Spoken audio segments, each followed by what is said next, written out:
to Athletes to Entrepreneurs, the Alumni Journey. I'm the host, Rob Finkelstein, CEO and founder of Alumni Direct, and we've set out to create a platform that helps alumni network and connect through their common relationships, whether it's college alumni, whether it's business alumni associations, Greek organizations, or athletes. We try to get everybody in one place in these different communities to help them out. And we've created this show to teach and inspire athletes that there is life after sports. Right now, the transition out of sports for athletes is a major issue with mental health issues and financial issues and things of that nature. So we're trying to make an impact. And by having great guests on like Renee Washington, we're looking to do that to kind of teach and inspire these athletes about that. So Renee is a former, she's a college Hall of Fame soccer player from LaSalle. She is the CEO and founder of Planted Not Buried, which we'll talk a little about later. And then kind of more exciting for me is she is an ESPN reporter. Honestly, something, Renee, I would have loved to do it. I always joke around with my son. I wish I was on air with Joe Buck doing baseball games. But anyway, welcome to the show. Thank you, Rob, for the great intro. I could totally see you doing that, but it's a pleasure to be here. Oh, thank you. So I always talk about kind of starting off the show and tell me a little bit about playing sports growing up and how it shaped your life. Yeah, I mean, sports have always been and continue to be a big part of my life. Everything that I do, whether as an athlete, as a coach, as a reporter, in my business work that I do, sports have helped in some way, directly or indirectly. And so it taught me a lot about life. It taught me a lot about, working within a group. It taught me even a lot about what's possible. That motivation as an athlete of that intrinsic motivation of getting up, training, working out, eating right, sleeping right, all the little things that help you be successful really translates directly into the real world. So I'm just so fortunate that not only aside from the success and great experiences that I had, but it really helped shape who I am as a person and as a professional to be prepared for, all the ups and downs and opportunities that life presents you. Yeah, no, I absolutely. And I mean, there's so much dedication by athletes. I ran high school and some college cross country track, and I just know that you sacrifice a lot. I'm sure there's a lot of times in high school where you might have wanted to do something different, but you kind of dedicated. And same thing in college as well. So when you get to college, well, actually, before that, I want to ask this other question I always ask is, did you dream about being a professional athlete?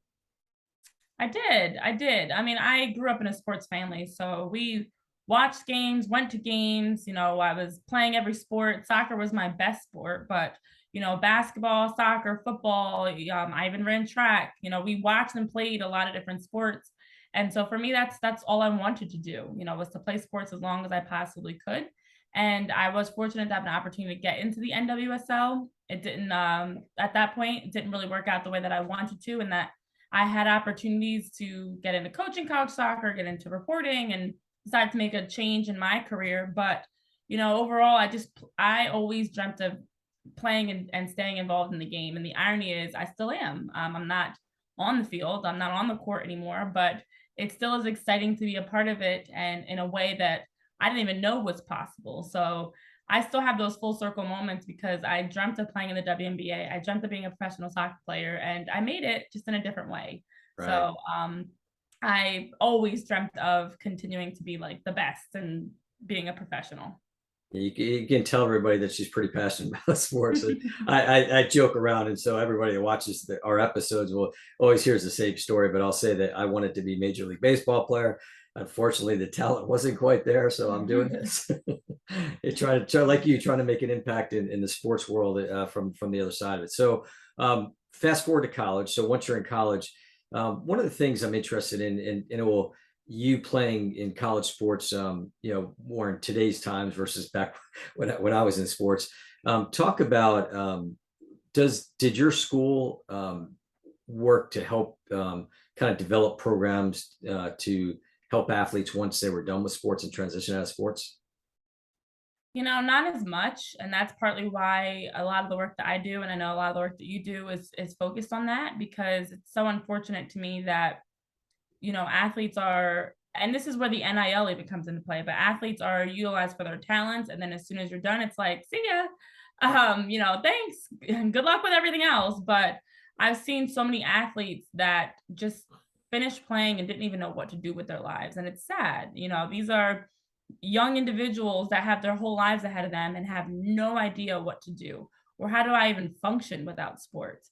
And so for me, I was fortunate that, with my upbringing and my family, the foundation that my parents set, I always was doing other things. I was working internships, I was shadowing, I had a double minor in Spanish and psychology. I actually finished my academic degree for undergrad early, which a lot of people don't even know, but I graduated in 3 years. Like It's I great. was a worker and I always have been, an academic too. So I was one that was focused on that. So once soccer came to that crossroads of like, should I keep playing? Should I not keep playing? I had options. I had a master's degree and coaching opportunities lined up and reporting opportunities that I was pursuing. So I had options, whereas a lot of people do not. And that's whether it's networking, career options, or even like, what do I literally do if I'm not playing sports 24/7? How do I balance my time? What does my routine look like if I don't have a coach telling me I have to be up for 6 a.m.s?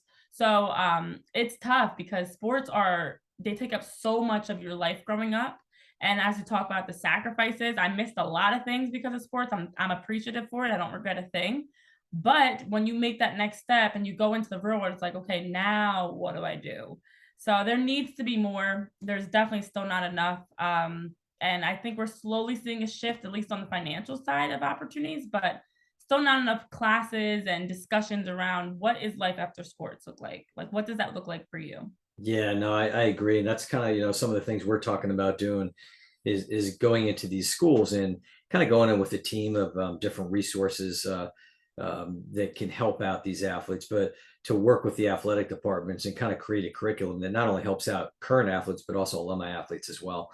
So Mhm. talking about another area that's always seems to be pretty hot, and again, since you're living more in that age of social media, talk about your thoughts on social media with athletes, and let's say more related to the high school and college times. Yeah, I mean, I think social media to me, it's great and it's awful at the same time. I think it helps and hurts in all the same ways. So it's great that you are having the ability to see other athletes, what they're doing, their projects, their work, their career. Now with the NIL, with athletes being able to have that ownership, you're seeing like how they're working about getting endorsements and partnering with different corporations. But on the other side, it does add extra pressure because social media, I mean, back when I was even growing up, you weren't on it as much. You Right. weren't doing as much. You were just genuinely playing, genuinely doing things, not for the sake of there's a camera recording me. Whereas now everything's very, very forced and scripted and planned and, you know, um, directed in that sense. And so I think for as much as it helps on the sense of just giving perspective of like, oh, this is what's possible. This is what others are doing. But on the other side, it forces you to be so focused on what everybody else is doing. And this isn't Right. just for student athletes, it's for students in general, for everybody in general. You're so caught up on what others are doing that you can get lost. And what helped me was all I had were the direct people around me, my classmates, my friends, my family. They were the influencers. And Right. now to see the influencers be people all over the world, like you have access to anybody and everybody is a good and a bad thing. So I don't really love social media. I have to use it for my job, but I Right. cannot imagine being a student, a child, a growing up adolescent in these heavy social media days. Do schools do anything? I mean, like in from a communications department to kind of guide the athletes? Because I got to imagine. I mean, we all know you hear these sad stories about people making mistakes, and it Yeah. gets out on social media and could ruin them as well. Are the schools working to kind of guide them through any of that?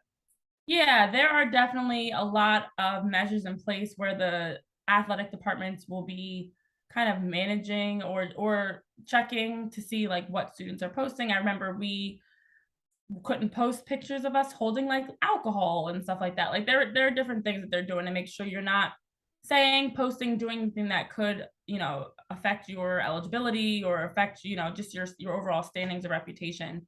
But there are still workarounds. Like a lot of players and a lot of students have fake accounts. They have, their name's not connected to it, whatever. So yes, but the problem is it's not just on the schools, it's on parents, it's Yeah. on even the ownership of the student athletes to be able to have the maturity and having the guidance of knowing what they should and shouldn't be sharing. But I don't I don't see that as much of an issue as anymore, especially with the NIL, that now, since now you can post a lot more things. I think the issue is just now students are coming into it, and I've even had parents reaching out to me, how should I get my child an NIL deal? And they're like 11. Like, it just adds that extra pressure that instead of you focusing on just playing, Right. because you're so focused on I got to get followers, likes, and deals, sometimes it's forcing some students to think too much on that. But I think that is still a good thing to be monetizing your own, getting your own income. So again, that's why I say it, on both sides, it's a blessing and a curse all at the same time. Yeah, I agree. And you know, for those, most people know out there, but the NIL is name, image, likeness. And that's one of the questions I typically ask. And I think you kind of answered, you know, your thoughts on it. I think some people, I was talking to one former player, and he said, yeah, it would have been great if it was around when I was playing. Of course, I would have loved it. But then the flip side, his concern was looking at the from a financial standpoint, that these young athletes, not just young athletes, young people in general, all of a sudden you come into this windfall of money, and you don't realize that you got to pay taxes and you got to do different things with it. And that's where, you know, the advisors come into play from a, Yeah. you know, like you And said, family or college. that's my issue with the influencer model in general. Like, there are a lot of 17, 18-year-olds that are making some great income off of their social media, and that's awesome. That's great. That's exciting. But I hate to say that it's not real, because it is now real. Right. But like, I don't know how long does that last, you know? And then also, how do you balance that? How are you managing that? Who's helping to guide you, like, financially, through making the right decisions around the income that you're making? So I think for the bigger name athletes, especially the ones that have been generating billions and billions of dollars for their universities, major sports, major athletes, it's great to have the opportunity to now monetize that and capitalize on it. But I think about myself, like, we were a mid-level D1 program, although I don't know if I would have had NIL deals, but I'm like, I don't know how that would have worked as a female soccer player, where there's not as much attention on you. So I think it's something, we'll see how it continues to evolve, since it is still very new. Yeah, no, for sure. So talk to me a little bit about, you know, obviously we're about alumni and networking and just the power of the alumni at your school, like back when you were playing, and then also just now. Do do alumni get involved? And I'm not talking about like monetarily, more so in the mentorship, whether it's athletes or just people in general. Do they get involved there at your school?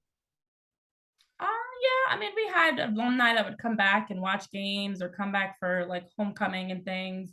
Um, I just think from the standpoint of the alumni and for the athletes, there was always a disconnect. Like, you knew alumni, especially the most recent ones that had graduated in recent years. But you know, the alumni that were 10 plus years out, for example, you only really saw them once or twice around homecoming. They might bring their families out. Coach might say, like, oh, this is so and so that graduated here and played here. They may even say a few words, but that was really it. I know every university is definitely different, and every team is different in Sure. how they build that relationship. I think a big part of that comes down to the experience. You know, you're not going to have people interested in coming back if they didn't have a good experience. So I think in order to build those alumni relationships, it starts as student athletes, that you foster an environment where they want to come back, they want to be involved, they care, because as we all know, once you graduate, especially if you aren't in the area anymore, it's hard. You start having your own responsibilities and jobs, and then once your kids are at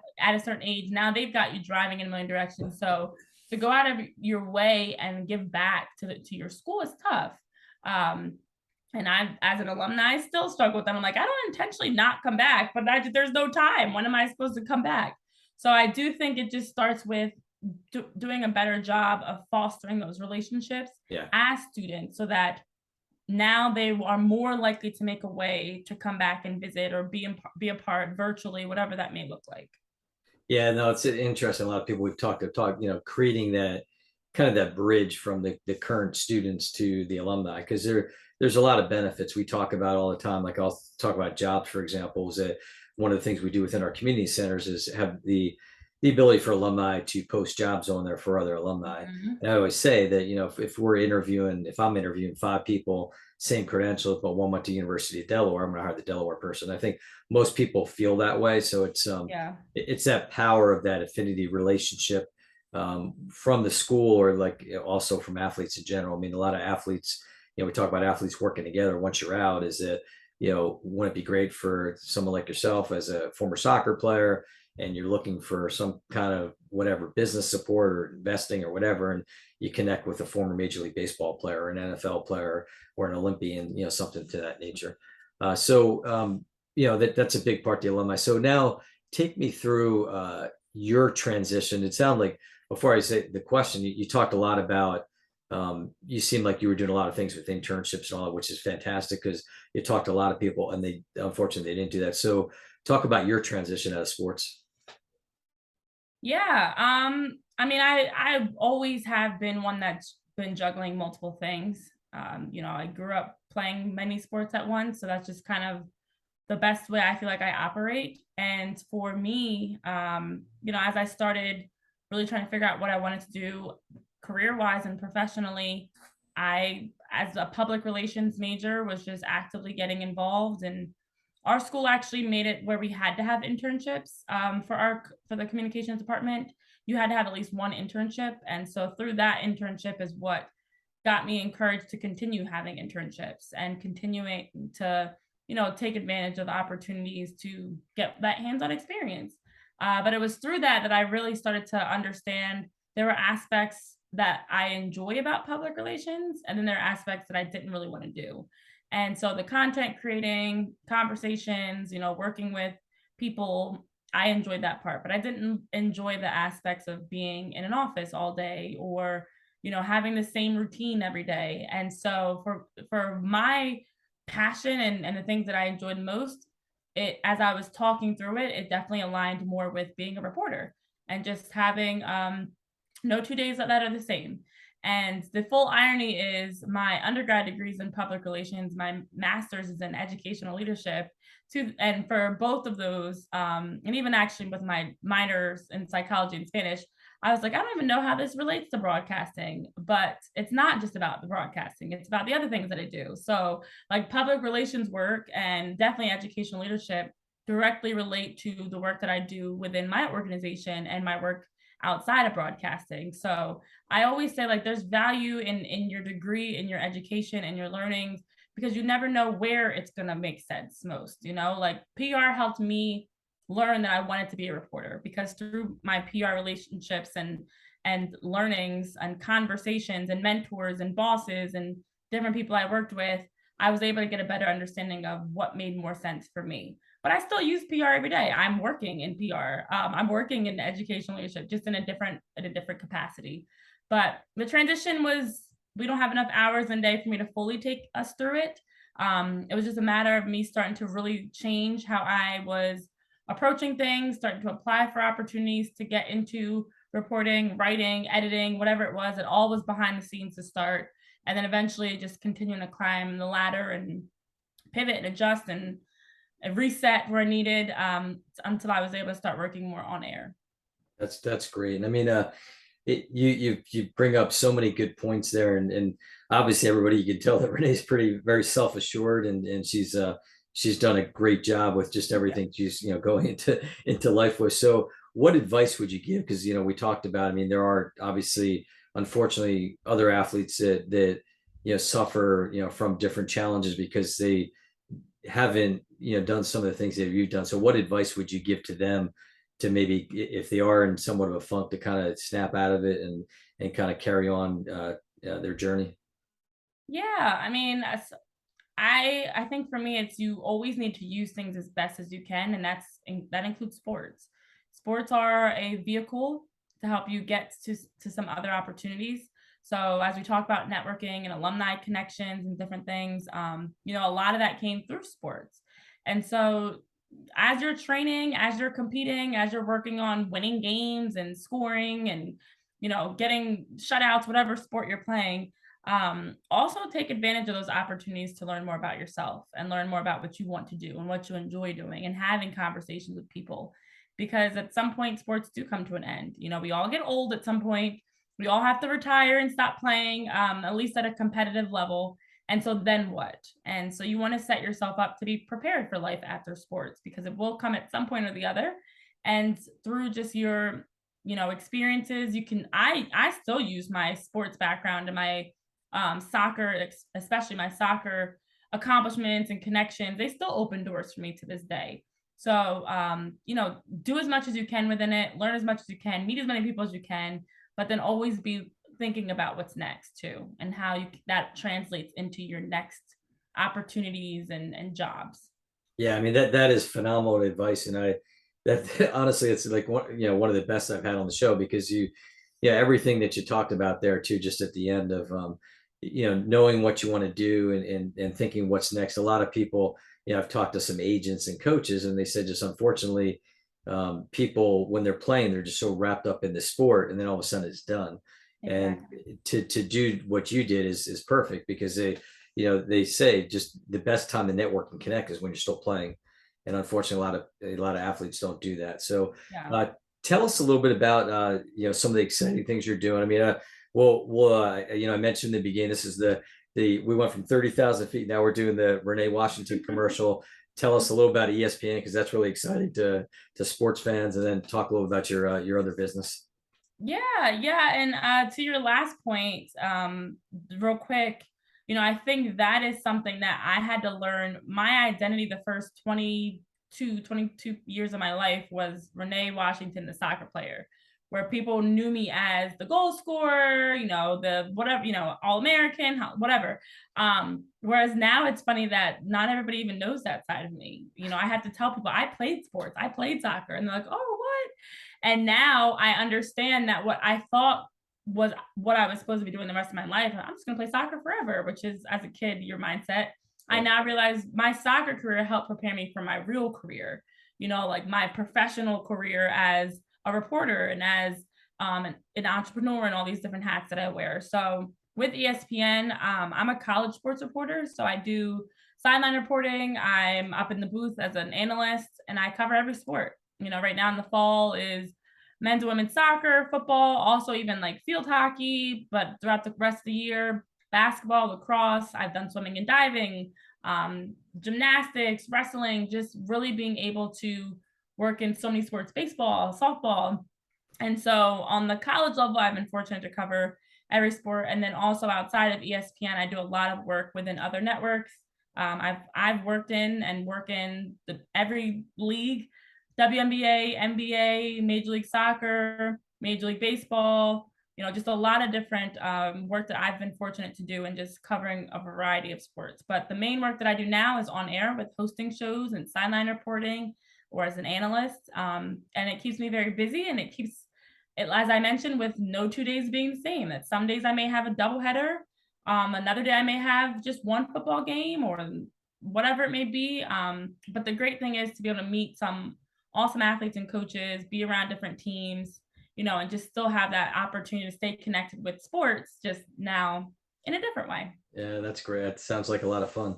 I'm envious. We talked about that a little bit off air. So, and then talk about your entrepreneurial journey with Planted Not Buried. Yeah, so it's interesting. Again, one of those things that nobody really knows about me, but my whole goal when I got into sports reporting and in general was I wanted to write books. I wanted to give back and use my platform through my reporting work as a way to give back, because unfortunately, a lot of in this world is based on credibility and based on what you do and who you are. So I knew that my passion in sports reporting would also help fuel and grow my other passions. I'm still writing those books, actually, done two of them, just need to publish them.